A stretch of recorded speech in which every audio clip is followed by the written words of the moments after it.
When I think about 2020, two images come to my mind. First, coronavirus with empty streets, and then Black Lives Matter and the protests with a lot of people on the streets. However, 2020 was not the first time Black people in Vienna protested. More than 20 years ago, actually, that happened. 2020 was the first time white people noticed and walked along.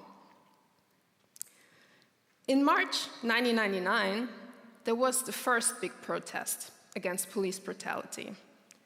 2 months later, Markus Umofuma died in custody of the Austrian police during his deportation. The police taped his body on the flight seat and taped also his mouth and part of his nose. He died that day. The death of George Floyd reminded us of that. It also reminded us of other cases of police brutality that happened in Austria. Why am I telling you this today and not start with something inspiring and uplifting? Because I think you need to hear it. There are a lot of stories you haven't heard about Black people in Austria, about Black Austrian history. Even in the 60s, Black people protested in Austria about racism and the living conditions. Well, you might ask yourself why you did not hear about a lot of these stories before. Because Austrian media outlets are not very diverse, actually. Diversity is lacking because a lot of similar people share similar stories. A lot of people working in Austrian media are predominantly white, male, Austrian-born without any background in another culture. What this creates is the same stories over and over again. But it doesn't have to be that way.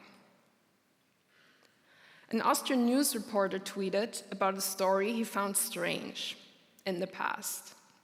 It was about Michelle Obama's hair change from straight to curly after her husband wasn't the president anymore.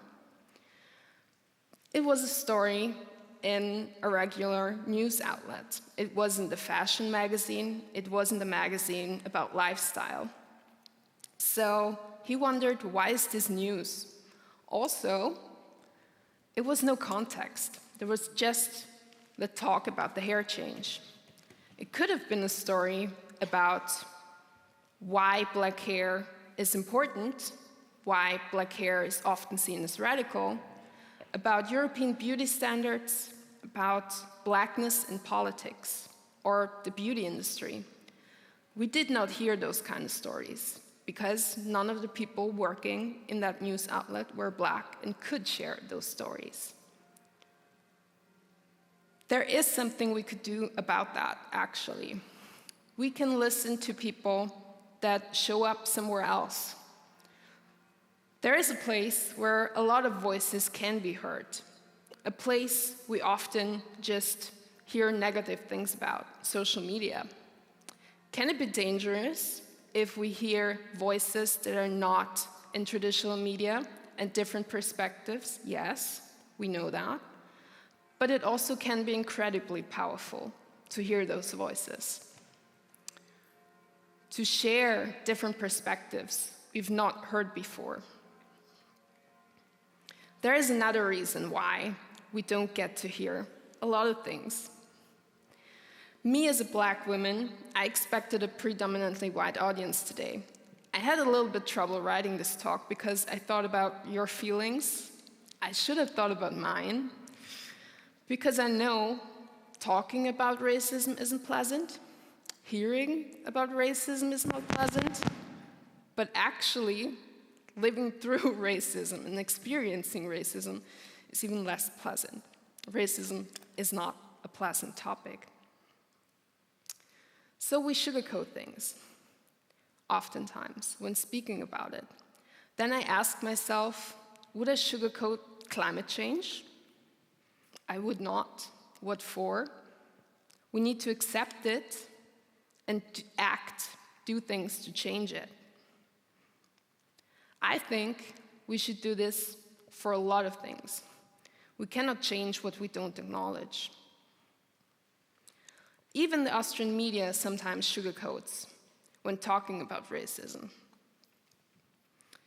When the Black Lives Matter protests were starting, Austrian media focused on racism in the US. It did not talk about racism in Austria. 50,000 people on one day in the street changed that. They made Austrian media actually talk about racism in Austria. So speaking up is something very important. A protest sign we often saw during the Black Lives Matter protests was "White silence is violence." Silence, Cambridge Dictionary describes as a period without any sound, or a state of not speaking or writing or making a noise. Peaceful, you might think. Sometimes it is, and for some people it is. For other people, silence is violence, because it's the absence of somebody that cares.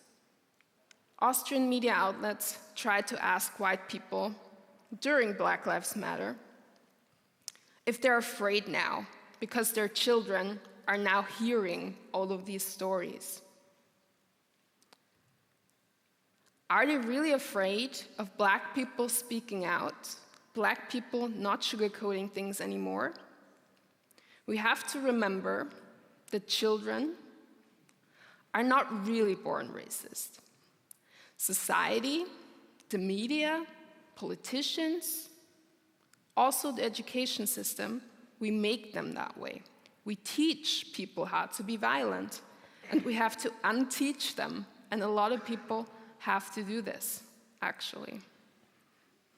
Going back, I think that we can also change by thinking about the similarities and differences. When thinking about 2020, I think about the images. Images can change something. Images, more often than not, stay in our minds even more than words do.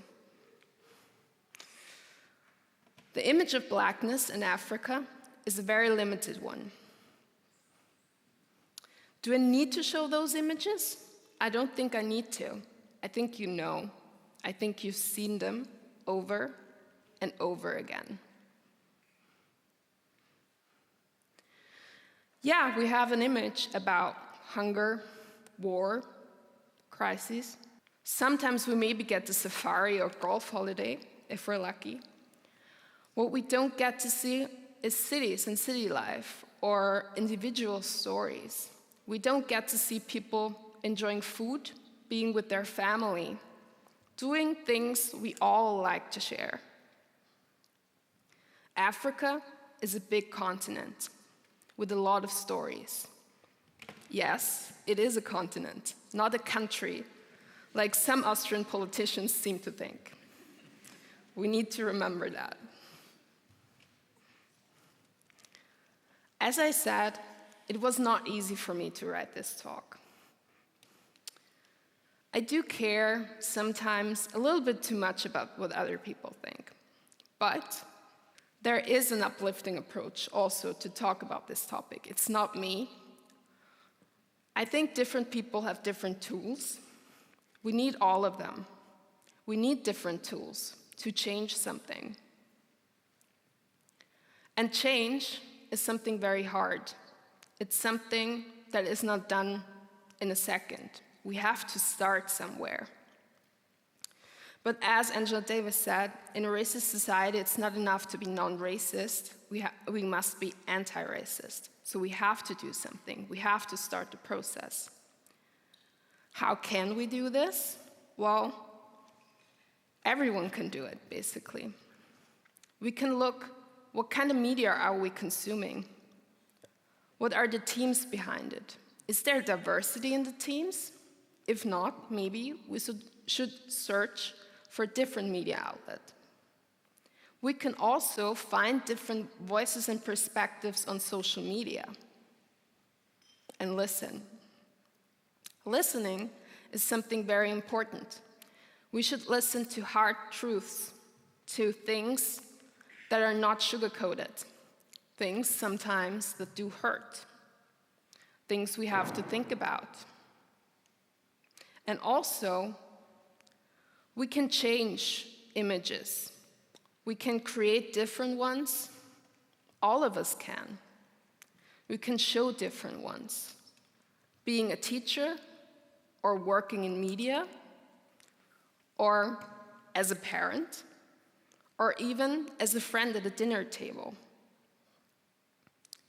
Everyone can do something. Do care and show you do care.